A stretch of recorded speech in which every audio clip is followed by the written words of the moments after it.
D'après Marine Lioris, les urgences de Cagnes-sur-Mer auraient refusé de la prendre en charge la semaine dernière.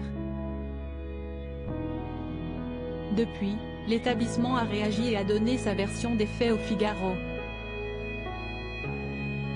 Une rectification qui a fait bondir l'épouse d'Hugo Lloris. Ce mercredi 5 juillet 2023, Siesti sur Instagram qu'elle maintient ses propos. On sait quand on y rentre, mais jamais quand on en sort. On parle bien sûr des urgences, lieu aussi anxiogène pour les patients que pour le personnel soignant. Les minutes s'y égrènent très lentement, nous laissant le temps de nous faire mille et un scénarii. Le youtubeur Carlito en sait quelque chose, après des mois passés aux urgences pour son fils. Ce vendredi 30 juin 2023, l'épouse du footballeur Hugo Lloris y a fait une visite remarquée. Elle s'est rendue à la Polyclinique Saint-Jean, à Cagnes-sur-Mer, Alpes-Maritimes, dans la nuit de jeudi à vendre pour une allergie sérieuse qui se propageait rapidement. Une mésaventure racontée depuis son compte Instagram. D'après elle, les urgences auraient refusé de la soigner. Elle explique qu'elle aurait été traitée avec mépris, car elle ne possède plus de numéro de sécurité sociale, sa nouvelle vie à Tottenham ne lui permet plus de bénéficier du régime de sécurité sociale. Toujours d'après ses dires, elle n'aurait pas été prise en charge pour des raisons financières, par crainte de ne pas être payée. Ils m'ont demandé de quitter les lieux sans même vérifier mon état de santé. La direction des urgences remet en cause son récit, une version vivement démentie par l'établissement ce mardi 4 juillet 2023 auprès du Figaro.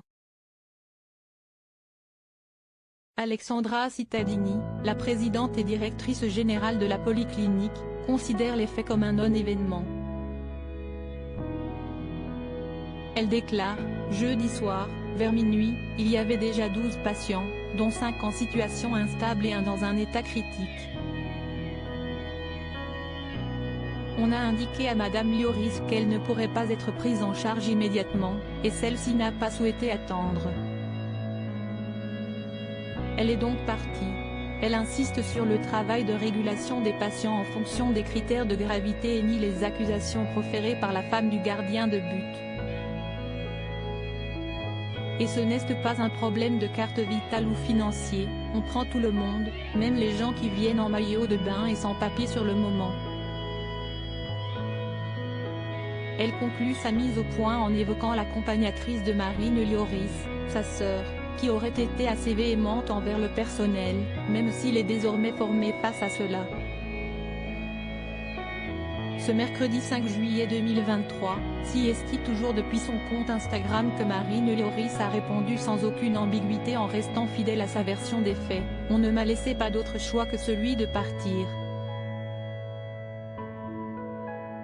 À aucun moment, je n'ai eu à décliner mon identité, manifester la moindre impatience ou réclamer le moindre passe-droit. Point, jamais, je ne me serais permis d'exercer une pression pour obtenir un traitement privilégié. Marine Lioris répond à son tour à Alexandra Cittadini. Marine Lioris reste silencieuse au sujet de sa sœur, mais elle se montre affectée par la réponse d'Alexandra Cittadini. Je ne peux pas accepter que la direction de la clinique réécrive l'histoire. La salle était certainement sous vidéo. Les images ne laisseraient pas de place au doute. Point. Qu'il y ait un manquement dans le process de gestion de l'arrivée des malades est une chose, que la direction de la clinique m'attaque personnellement et remette en doute ma parole pour le justifier est aussi grave qu'indigne, écrit-elle. Voilà le premier feuilleton de l'été.